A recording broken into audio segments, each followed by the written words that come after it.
कि उसकी नशस्तों के मुताबिक जो धांधली के बाद नशस्तें दी गई थी, उन नशस्तों के मुताबिक मखसूस नशस्तें मिलनी थी, मिल जाती, लेकिन ये जानबूझकर एक चाल चली गई पीटीआई के खिलाफ और एक मसला खड़ा कर दिया गया।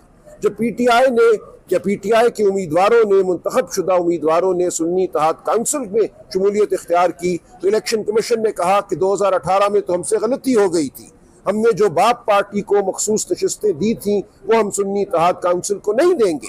अपने ही फैसले से मुनहरफ हुई इलेक्शन कमीशन ने कहा आपके लिए अब हम नया कानून बनाएंगे।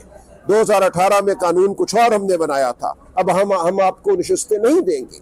तो इस तमाम मामले के खिलाफ हम पेशावर हाई कोर्ट गए, उसके बाद हम सुप्रीम कोर्ट में आए। सुप्रीम कोर्ट ने समझा कि पाकिस्तान की जमहूरियत को ज़रूरत है कि इलेक्शन कमीशन ने जो कोताहियाँ की हैं, जो आइन के खिलाफ इक़दाम उठाए हैं, उनको रद्द किया जाए और पाकिस्तान की अवाम की ख्वाहिश के मुताबिक ये मखसूस नशस्तें पीटीआई को दी जाए। तो ये एक फैसला आया जो अजीमुशान फैसला है। हमारी तारीख में चंद फैसले हैं जिन्होंने जमहूरियत पर हमले को पसपा किया है, ये फैसला उन फैसलों में से एक है। इसके खिलाफ आज हुकूमत, पाकिस्तान मुस्लिम लीग नून, पीपल्स पार्टी, ये तमाम जमातें खड़ी हैं, MQM, ये तमाम जमातें ये चाहती हैं कि वो नशस्तें जो पाकिस्तान के अवाम ने नहीं चाही कि इनको दी जाए, जो पाकिस्तान के अवाम ने चाही है कि पीटीआई को दी जाए, वो माले गनीमत के तौर पर इनको दे दी जाए। इसके खिलाफ हम खड़े हुए हैं।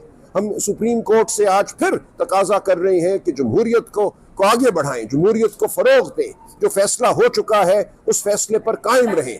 कुछ नहीं बदला जुलाई 2024 और आज जब हम जून 2025 में खड़े हैं। तब्दीली अगर आई है तो सिर्फ 26वीं आईनी तरमीम की तब्दीली आई है।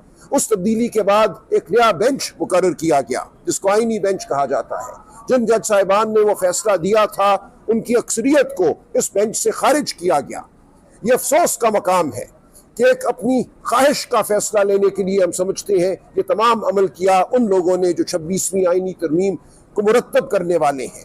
उन सब का ये ख्याल था कि 26वीं आईनी तरमीम के बाद हम फौजी अदालतों को भी बहाल करा लेंगे जिनको सुप्रीम कोर्ट गैर आईनी कह चुकी थी, और पीटीआई से मखसूस नशस्तें भी छीन लेंगे। एक हदफ तो हासिल कर चुके, अब हम देखते हैं कि दूसरा हदफ हासिल होता है या नहीं होता। हम सच बात करते रहेंगे, हम जमहूरियत की बात करते रहेंगे, हम पाकिस्तान के अवाम की बात करते रहेंगे। हम डट कर खड़े हैं, मुकाबला कर रहे हैं। तारीख इस मुकाबले को याद रखेगी कि तारीख तरीन हालात में हमने जबर के सामने सच की आवाज़ बुलंद की, हमने रोशनी का दिया जलाया। हम कह रहे हैं पाकिस्तान के अवाम से तुमने एक इलेक्शन छीना 8 फरवरी को, लेकिन जो रह गया है, जो बचे कुछ तुमने असरात जमहूरियत